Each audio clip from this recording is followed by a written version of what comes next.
पहिली प्रतिक्रिया म्हणजे खरं तर अशा चिल्लर माणसानं 1 महिना आमच्या कोल्हापूरची भाषेत बोलायचं झालं तर तंगवातंगवी केली, ही खूप मोठी गोष्ट आहे. दुसरी महत्त्वाची गोष्ट ह्याच्यामध्ये हे आहे की 1 महिनाभर झालं तमाम अखंड महाराष्ट्रातील देशविदेशातील सगळे शिवप्रेमी या शिवाजी महाराज, संभाजी महाराज, राष्ट्रमाता जिजाऊंच्याबद्दल विष ओकणाऱ्या व्यक्तीला अटक करावी म्हणून सातत्याने त्यांनी सोशल मीडिया असेल आणि इतर जी माध्यमं आहेत त्याच्यावर विषय लावून धरला.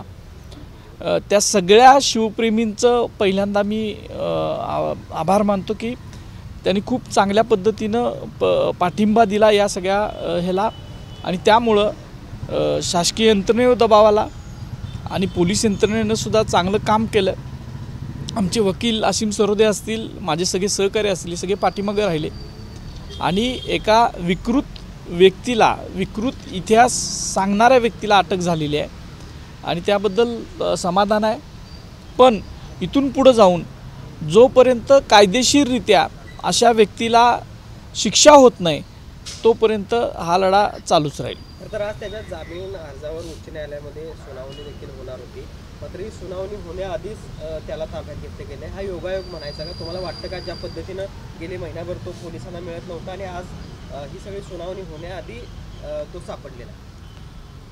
आमच्या वकिलांनी, सरकारी वकिलांनी, पोलिसांच्या यांनी खूप चांगल्या पद्धतीनं बाजू मांडलेली होती आणि म्हणून कोल्हापूर न्यायालयातला त्याचा जामीन नाकारला गेलेला होता आणि उच्च न्यायालयात सुद्धा तशीच परिस्थिती होती की जामीन नाकारलं जाणं हे तशा पद्धतीनं होणार होतं असं दिसत होतं आणि त्यामुळंच कदाचित त्याच्या जे काही त्याला वाचवणारी जी यंत्रणा होती महिनाभर, त्यांनी त्याला सल्ला दिला असावा की आता तुझ्याकडे काही पर्याय नाही आहे, म्हणून त्यांनी अटक करून घेतली असेल. कायदेशीर कारवाईपर्यंत अटक आता झाली असली तरी कायदेशीर कारवाई होणं गरजेचं आहे असं तुम्ही म्हणलात.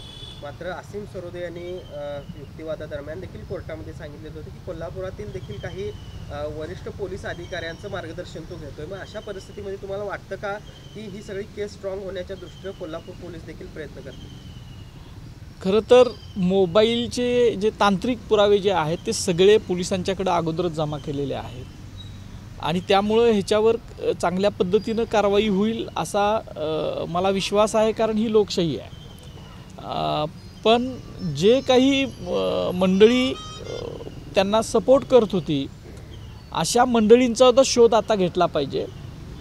तो कुठं राहिला महिनाभर, त्याच्या संपर्कात कोण होतं, त्याला का सपोर्ट करत होती, त्यानं काय काय हालचाली केल्या, या सगळ्या गोष्टी या जनतेसमोर आल्या पाहिजेत असं मला वाटतं. गेल्या महिन्याभरात त्याला वाचवणारी 1 महिनाभर जर असा चिल्लर माणूस इकडं तिकडं सापडत नसेल पोलिसांना तर त्याला वाचवणारी एक यंत्रणा कार्यान्वित होती असं आपण म्हणू शकतो, असा अंदाज लावू शकतो. त्यामुळं त्यांचा शोध घेणं, आता तो सापडला असेल तर कसून त्याची चौकशी झाली पाहिजे असं माझं मत. त्याला वाचवायचा प्रयत्न करणाऱ्यांवर देखील मग गुन्हे दाखल झाले पाहिजे असं वाटतं का तुम्हाला?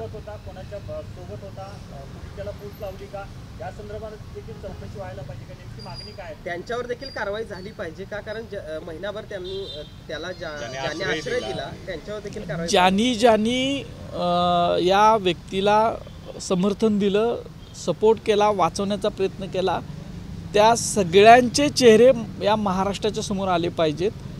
शिवाजी महाराज, संभाजी महाराज, राजमाता जिजाऊ साहेब यांच्याबद्दल विकृत लिखाण करणाऱ्या व्यक्तीनं बोलणाऱ्या व्यक्तीला वाचवणारी प्रवृत्ती कोण आहे हे महाराष्ट्रासमोर आलं पाहिजे असं मला वाटतं. आताची अपडेट अशी आहे की प्रशांत कोरटकरनं जो अटकपूर्व जामीन अर्ज केला होता तो मागे घेतलेला आहे. त्याच्या वकिलांना येथे आता मुंबईमध्ये माहिती दिलेली आहे. मी सुद्धा आमचे वकील ॲडव्होकेट असीम सरोदे सरांशी बोललेलो आहे. एकदा तो जामीन होता तो अटकपूर्वसाठी होता, आता अटक झाल्यानंतर त्याचा रिलेव्हन्सच राहत नाही, त्यामुळे मागं घेतला काय आणि न घेतला काय याचा काही संबंधच येत नव्हता. आता त्याला अटकपूर्व जामिनासाठी अर्ज केलेला होता, अटक झालेली आहे. तांत्रिकदृष्ट्या आता त्या अर्जाचा काहीच रिलेव्हन्स राहिलेला नाही असे आमच्या वकील साहेबांनी आम्हाला सांगितलेलं होतं. प्रश्न त्यासाठीच होता की एका बाजूला आज त्याच्यावर सुनावणी होणार होती, महिनाभर तो सापडत नव्हता. मात्र सुनावणी होण्याआधी 1 तासभर आधी तो पोलिसांना सापडतो.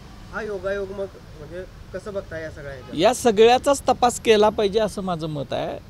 आणि हा योगायोग आहे का मुद्दाम म्हणून केला हा सगळ्याचा तपास करायला पाहिजे. आता मी इथं बसून तर ते सगळं सांगू शकत नाही की नेमकं काय झालं, पण घटना अशा घडतात की योगायोग वाटावा असं वाटतंय. काय सांगाल? आपण पाहतो की तुमचे जे काही व्हिडिओज आहेत त्याच्या खालचे पोस्ट जर वाचले तर अनेक जण विकृत पद्धतीनं बोलत असतात. तुम्हाला फोन करताना सुद्धा रात्री 12:15च्या दरम्यान फोन आलेला आहे.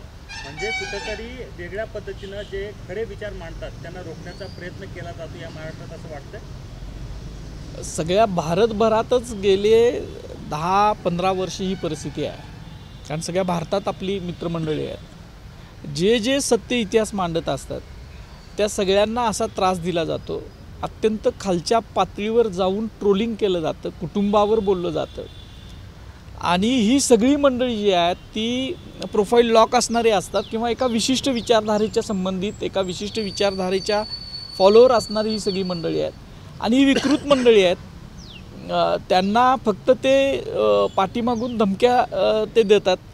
समोरून बोलायचं आत्तापर्यंत कुठल्याही व्यक्तीचं धाडस झालेलं नाही. कारण आम्ही सत्य सांगतो आणि सत्य मी तर इतिहास संशोधनाचं जे काम करतो, अभ्यासाचं काम करतो, त्याच्यात कागदपत्र बोलत असतात. मी स्वतःचं काहीच सांगत नाही. जे सत्य कागदात आहे ते मी मांडत असतो. आणि असे ट्रोलिंग करणाऱ्यांना जसे हे कोरटकरसारखे विकृत आहेत तसेच हे ट्रोलिंग करणारे सुद्धा विकृत आहेत. यांच्यावर सुद्धा कारवाई केली पाहिजे. आणि समाज सगळं बघत असतो की ग्रुपनं येऊन कशा पद्धतीनं एखादी टोळधाड जशी असते तशा पद्धतीनं सत्य इतिहास मांडणाऱ्यांच्यावर कशा पद्धतीने एका विशिष्ट विचारधारेचीच मंडळी एकत्र येऊन कसं करतात हे सगळं बघत असतं. शिवाजी महाराजांच्या विचाराने हे सरकार चालतं असं म्हणता. मग अशा गोष्टींवर या सरकारनं कशा प्रकारे लक्ष दिलं पाहिजे, काय खबरदारी घेतली पाहिजे असं वाटतं? महाराष्ट्रात कुठलंही सरकार येऊ दे ते शिवप्रेमी असतं अशी माझी धारणा आहे. मी पहिल्यापासून सांगतोय. मग कुठल्याही विचारधारेचे येऊ दे त्यांचे विचार वेगवेगळे असतील, पण अशा पद्धतीनं शिवाजी महाराजांच्यावर एकदम खालच्या थरावर जाऊन बोलणाऱ्यांच्यावर सरकारनं कडक कारवाई करावी. त्यांना थोपवलं जायला पाहिजे. त्यांना ही अपेक्षा जशी सगळी माझी आहे तशी सगळ्या इतिहासप्रेमींची, सगळ्या शिवाजी महाराज, महात्मा फुले, डॉक्टर बाबासाहेब आंबेडकर, शाहू महाराज यांच्या अनुयायांची आहेच. हिंदीमध्ये क्या कहेंगे प्रशांत कोरटकर को आज गिरफ्तार किया? उसको वो इधर उधर भाग रहा था और अभी उसको डिटेन किया गया है, अटक किया गया है ऐसी खबर आ रही है. 1 महीना हो गया जो विकृत आदमी था, शिवाजी महाराज के बारे में जो विकृति उसने बोली थी, 1 महीना भर वो पुलिस के हाथ में नहीं आया था. अभी आया है, इसके लिए समाधान है. लेकिन इससे ज़्यादा भी महाराष्ट्र और महाराष्ट्र के बाहर के जो शिवाजी महाराज के विचार के अनुयायी हैं, उन्होंने जो ये विषय ज्वलंत रखा उसके लिए मैं सब पहले आभार मानता हूँ. कितने दिन तक वो भागता रहा, इसके पीछे कोई शक्ति हो सकती है? मैंने पहले भी बोला था कि एक यंत्रणा है जो इस कोरटकर को और कोरटकर जैसे आदमियों को बचाने की कोशिश में रहती है.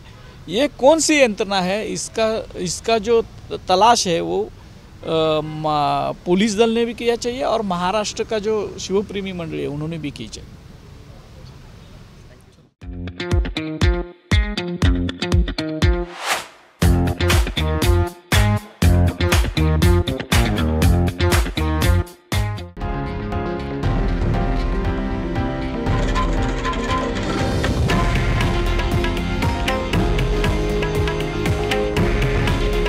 हे आहे देशातील नंबर 1 न्यूज नेटवर्क आणि आपण पाहत आहात TV9 मराठी.